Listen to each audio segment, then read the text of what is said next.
നമസ്കാരം, മലയാളി വാർത്തയിലേക്ക് സ്വാഗതം. ശനിയാഴ്ച ഉച്ച മുതൽ കൊച്ചി തീരത്ത് ഒരു കൂട്ടം മനുഷ്യരുടെ ഉറക്കമില്ലാതെയുള്ള പരിശ്രമമായിരുന്നു. ഇനി ഒരു കണ്ടെയ്നർ പോലും കടലിൽ പതിക്കുന്നതിന് മുൻപ് ചെരിഞ്ഞു നിൽക്കുന്ന ആ കപ്പൽ പൂർവ്വസ്ഥിതിയിലാക്കുക. ഒരു നിമിഷം വൈകാതെ കപ്പലിലെ കണ്ടെയ്നറുകൾ മാറ്റുക. നേവിയും കോസ്റ്റ് ഗാർഡും ബന്ധപ്പെട്ട ഉദ്യോഗസ്ഥരും ആകാവുന്നത്ര എല്ലാം ചെയ്തു. എന്നിട്ടും ശ്രമങ്ങൾ വിഫലം. കപ്പൽ ആഴങ്ങളിലേക്ക് മുങ്ങി.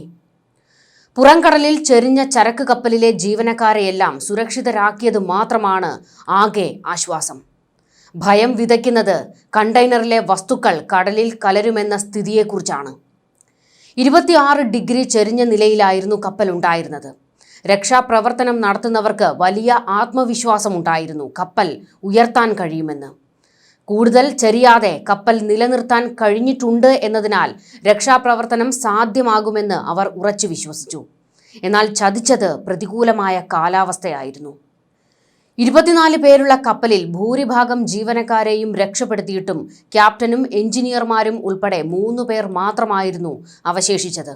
അവരെയും രക്ഷപ്പെടുത്തി കൂടുതൽ നടപടികളിലേക്ക് കടക്കുന്ന ഘട്ടത്തിലാണ് ഇടുത്തി പോലെ കപ്പൽ മുങ്ങാൻ തുടങ്ങിയത്. ശക്തമായ കാറ്റ്, പ്രക്ഷുബ്ധമായ കടൽ, അടിത്തട്ടിൽ ദ്വാരമുണ്ടായി വെള്ളം കയറൽ, ഉള്ളിൽ കയറുന്ന വെള്ളം പുറത്തു കളയാനുള്ള പമ്പുകൾക്കുണ്ടാകുന്ന കേടുപാട് തുടങ്ങി വൻ പ്രതിസന്ധികളാണ് ഉയർന്നത്. ഒന്നും ചെയ്യാൻ കഴിയാതെ നിസ്സഹായരായി നിൽക്കേണ്ടി വന്നു രക്ഷാപ്രവർത്തകർക്ക്.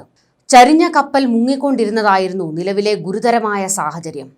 കപ്പൽ നഷ്ടപ്പെടുന്നത് മൂലമുണ്ടാകുന്ന നഷ്ടത്തേക്കാൾ ഭീകരമാകും ഇതുകൊണ്ടുള്ള പരിസ്ഥിതി നാശം. ഇന്ധനം കടലിൽ കലർന്ന് എണ്ണപ്പാട വ്യാപിക്കുന്ന സാഹചര്യം ഒഴിവാക്കാൻ ആധുനിക ഉപകരണങ്ങളും വിദഗ്ധ സഹായവും ഇനി വേണ്ടിവരും. വെള്ളത്തിൽ പൊന്തിക്കിടക്കുന്ന തടകൾ ഇട്ട് മറ്റു ഭാഗങ്ങളിലേക്ക് വ്യാപനം തടയുകയും തുടർന്ന് എണ്ണ വലിച്ചെടുക്കുന്ന വസ്തുക്കൾ ഉപയോഗിക്കുകയുമാണ് പൊതുവെയുള്ള രീതി. തീരസേനയ്ക്ക് ഇത്തരം പ്രവർത്തനങ്ങൾക്ക് മേൽനോട്ടം വഹിക്കാനുള്ള പരിശീലനം ലഭിച്ചിട്ടുണ്ട്. കണ്ടെയ്നറുകൾ പൂർണ്ണമായും കടലിൽ പതിച്ചതോടെ കടുത്ത പാരിസ്ഥിതിക പ്രതിസന്ധിയാണ് ഉടലെടുക്കാൻ പോകുന്നത്. ഇനിയും ഇന്ധനം ചോർന്നാൽ അത് കടലിലെ ജീവികളെ ബാധിക്കും. അവ ചത്തുപൊങ്ങും. അതുകൊണ്ട് തന്നെ ഇന്ധനം കൂടുതൽ ചോരാതിരിക്കാനാകും ഇനി മുൻഗണന നൽകുക. നിലവിൽ ഇന്ധനം കടലിൽ വീണിട്ടുണ്ട്. ഇതിൻ്റെ ദൃശ്യങ്ങളും പുറത്തു വന്നിട്ടുണ്ട്. കടലിൽ വീണത് കപ്പലിൽ ഉപയോഗിക്കുന്ന ബങ്കർ ഓയിലാണോ അതോ കണ്ടെയ്നറിൽ നിന്ന് ചോർച്ചയുണ്ടായോ എന്നുള്ള ഒരു ആശങ്ക നിലനിൽക്കുകയാണ്. കണ്ടെയ്നറുകൾ ഒഴുകി തീരത്തെത്തിയാൽ അത് വലിയ അപകടമാണ്. ആലപ്പുഴ, എറണാകുളം, തൃശൂർ, കൊല്ലം, തിരുവനന്തപുരം തീരത്തുള്ളവർ ജാഗ്രത പാലിക്കണമെന്നാണ് തുറമുഖ വകുപ്പ് മന്ത്രി VN വാസവൻ മുന്നറിയിപ്പ് നൽകിയിരിക്കുന്നത്. കപ്പൽ നിവർത്താനും കണ്ടെയ്നറുകൾ മാറ്റാനും മെഡിറ്ററേനിയൻ ഷിപ്പിംഗ് കമ്പനിയുടെ മറ്റൊരു കപ്പൽ രാവിലെ എത്തിയിരുന്നു. നാവികസേനയും കോസ്റ്റ് ഗാർഡിന്റെയും കപ്പലുകളും സ്ഥലത്തുണ്ടായിരുന്നു. കപ്പൽ മുങ്ങിയതോടുകൂടി തന്നെ ഇനി കൂടുതൽ പരിസ്ഥിതി നാശം ഒഴിവാക്കുന്നതിനായുള്ള വഴികൾ ഇന്ത്യൻ നാവികസേന ആരംഭിച്ചിട്ടുണ്ട്. കപ്പലിനെ കെട്ടിവലിക്കാൻ സാധിക്കുമോ എന്ന് ഉറപ്പുവരുത്തുന്നതിനായുള്ള വിദഗ്ധ വിലയിരുത്തലുകൾ പുരോഗമിച്ചുകൊണ്ടിരിക്കെയാണ് കപ്പൽ മുങ്ങാൻ തുടങ്ങിയത്. കരയിൽ നിന്ന് 38 നോട്ടിക്കൽ മൈൽ അകലെയായതിനാൽ അടിത്തട്ടിൽ കപ്പൽ മുട്ടിയിട്ടില്ല എന്നാണ് നിഗമനം.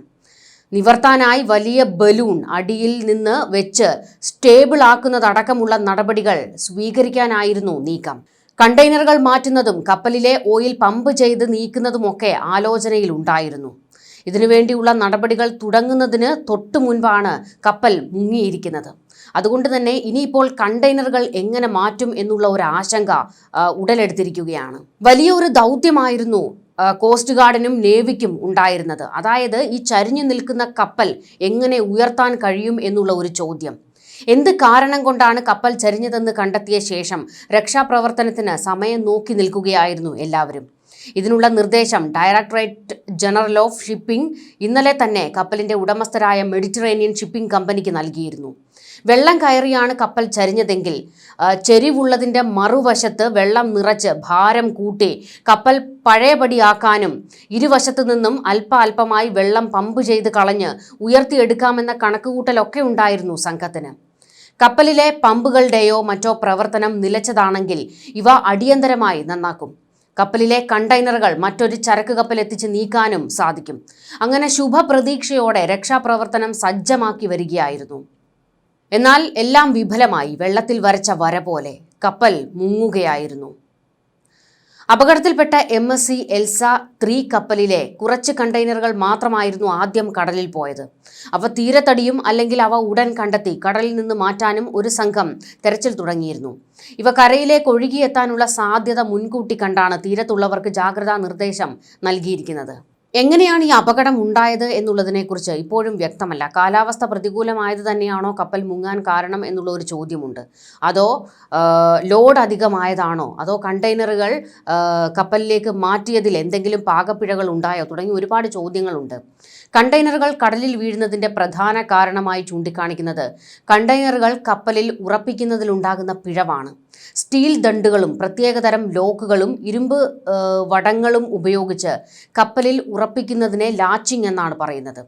കൃത്യമായി ഉറപ്പിച്ചിട്ടില്ലെങ്കിൽ പ്രക്ഷുബ്ധമായ കടലിൽപ്പെട്ട് കപ്പൽ ആടി ഉലയുമ്പോൾ കടലിലേക്ക് വീഴാനുള്ള സാധ്യതയുണ്ട്. ലോക്കിൻ്റെ തകരാർ കാരണം അടിഭാഗം കൊണ്ട് കണ്ടെയ്നർ ഉലഞ്ഞു തുടങ്ങുമ്പോൾ വശങ്ങളിൽ നിന്ന് കെട്ടിയുറപ്പിച്ചിട്ടുള്ള സ്റ്റീൽ റോഡുകൾ പൊട്ടിമാറിയും അപകടമുണ്ടാകും. അമിത ഭാരം കയറ്റിയാലും അപകടത്തിനിടയാക്കും. കണ്ടെയ്നറുകൾ കൃത്യമായി ഉറപ്പിച്ചിട്ടുണ്ടെന്ന് പരിശോധിച്ച ശേഷമാണ് കപ്പൽ തീരം വിടാറുള്ളത്. കഴിഞ്ഞ ദിവസം കേരള തീരത്തിനോട് ചേർന്ന് കടൽ പ്രക്ഷുബ്ധമായിരുന്നെന്നും ചുഴലിക്കാറ്റുണ്ടായിരുന്നതായും വിവരമുണ്ട്. കണ്ടെയ്നറുകൾ കൃത്യമായി ഉറപ്പിച്ചിട്ടുണ്ടെങ്കിലും കപ്പൽ ശക്തമായി ആടി ഉലഞ്ഞാൽ അപകട സാധ്യത കൂടുതലാണ്. വിഴിഞ്ഞത്ത് ഈ കണ്ടെയ്നറുകൾ ഉറപ്പിക്കുന്നതിൽ വീഴ്ചയുണ്ടായോ എന്ന് പരിശോധിക്കും. എന്തായാലും വലിയൊരു അപകടമാണിപ്പോൾ ഉണ്ടായിരിക്കുന്നത്. കപ്പലിലെ കണ്ടെയ്നറുകൾ പൂർണ്ണമായും കടലിലേക്ക് പതിച്ചിട്ടുണ്ട്. ഇത് കപ്പലിൽ നിന്ന് ഇപ്പോൾ കപ്പൽ പൂർണ്ണമായിട്ടും മുങ്ങിയിട്ടുണ്ട്. മുങ്ങിയ കപ്പലിൽ നിന്ന് ഈ കണ്ടെയ്നറുകൾ വേർപെട്ടു പോകുമോ എന്നുള്ളതാണ് ഒരു ഭീതിയായി നിൽക്കുന്നത്. അങ്ങനെ വേർപെട്ടിട്ടില്ലെങ്കിൽ കുറച്ച് പ്രതീക്ഷയെങ്കിലും ബാക്കിയുണ്ട്. വേർപെട്ടു പോയെങ്കിൽ ഇത് പല ഭാഗത്തേക്കായി ഒഴുകി നടക്കും, പല തീരങ്ങളിൽ അടിഞ്ഞുകൂടും. ജനങ്ങൾക്ക് ഇത് എന്താണ് ഇതിനുള്ളിൽ എന്നറിയാത്തത് ഒരു വലിയ ആശങ്കയാണ്. കാരണം അവർ ഇതിൽ എന്തെങ്കിലും ഉണ്ടാകും എന്ന് കരുതി ചെന്നെടുക്കാനോ സ്പർശിക്കാനോ ഒക്കെ സാധ്യതയുണ്ട്. അതുകൊണ്ട് തന്നെയാണ് നിരന്തരം ഇപ്പോൾ ദുരന്ത നിവാരണ അതോറിറ്റി മുന്നറിയിപ്പും ജാഗ്രതാ നിർദ്ദേശങ്ങളും പുറപ്പെടുവിച്ചു കൊണ്ടിരിക്കുന്നത്. ഒരു കാരണവശാലും ആരെങ്കിലും ഇത്തരത്തിലുള്ള കണ്ടെയ്നറുകൾ തീരദേശത്ത് കണ്ടാൽ ഉടൻ തന്നെ ബന്ധപ്പെട്ടവരെ അറിയിക്കുക. 112 എന്ന നമ്പറിൽ വിളിച്ചറിയിക്കണം, അല്ലെങ്കിൽ തൊട്ടടുത്തുള്ള പോലീസ് സ്റ്റേഷനിൽ വിവരം അറിയിക്കണം എന്നുള്ളതാണ് നിർദ്ദേശം. ദയവായി ജനങ്ങൾ എല്ലാവരും തന്നെ അത് പാലിക്കുക. കാരണം ആ കണ്ടെയ്നറുകളിൽ ഉള്ളത് ഏറ്റവും അപകടകരമായ വസ്തുക്കളാണ് എന്ന് വിവരം പുറത്തു വന്നിട്ടുണ്ട്. അതുകൊണ്ട് തന്നെയാണ് വീണ്ടും വീണ്ടും ഇത് ആവർത്തിച്ച് പറയുന്നത്. എന്തായാലും ഇനിയിപ്പോൾ രക്ഷാപ്രവർത്തകർ അടുത്ത ഘട്ടത്തിലേക്ക് കടന്നിരിക്കുകയാണ്. കപ്പൽ മുങ്ങിയതോടുകൂടി തന്നെ കണ്ടെയ്നറുകൾ എങ്ങനെ മാറ്റാം എന്നുള്ള ഒരു ചർച്ചയിലേക്കും അതിൻ്റെ നടപടികളിലേക്കും കടന്നിട്ടുണ്ട്. എത്രയും പെട്ടെന്ന് തന്നെ ഈ കപ്പലിൽ നിന്ന് കണ്ടെയ്നറുകൾ ഇനി ഒന്നും വേർപെട്ട് പോകാതെ സൂക്ഷിക്കേണ്ടതാണ് മറ്റൊരു കാര്യം. അതുകൊണ്ട് തന്നെ എത്രയും പെട്ടെന്ന് ഒരു രക്ഷാപ്രവർത്തനത്തിനുള്ള നീക്കം തുടങ്ങിയിട്ടുണ്ട്. എത്രയും പെട്ടെന്ന് തന്നെ രക്ഷാപ്രവർത്തനം നടത്തുന്നവർക്ക് ആ കണ്ടെയ്നറുകൾ പുറത്തെടുക്കാൻ സാധിക്കട്ടെ. കണ്ടെയ്നറുകൾ പുറത്തെടുക്കുമ്പോൾ പോലും അപകട വസ്തുക്കളാണ് അതിലുള്ളത് എന്ന് പറയുന്നു. രക്ഷാപ്രവർത്തനം നടത്തുന്നവർക്ക് പോലും ഒരു പോറൽ പോലും സംഭവിക്കാതിരിക്കട്ടെ. ന്യൂസ് ഡെസ്ക് മലയാളി വാർത്ത.